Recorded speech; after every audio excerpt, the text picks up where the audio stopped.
সত্যানুসরণ।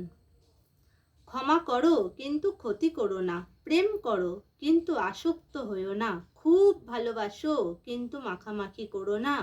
বকবগানি পূর্ণাত্বের চিহ্ন নয়। যদি নিজে সন্তুষ্ট বা নির্ভাবনা হয়ে থাকো তবে অন্যের জন্য চেষ্টা করো। যে পরিমাণে দুঃখের কারণে মন সংলগ্ন হয়ে অভিভূত হবে সেই পরিমাণে হৃদয়ে ভয় আসবে ও দুর্বলতাগ্রস্ত হয়ে পড়বে।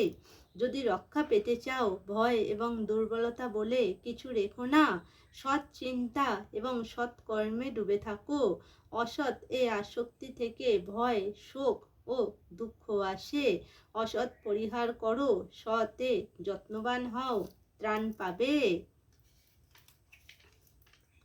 সৎ চিন্তায় নিমজ্জিত থাকো। সৎকর্ম তোমার সহায় হবে এবং তোমার চতুর্দিক সৎ হয়ে সকল সময় তোমাকে রক্ষা করবেই করবে।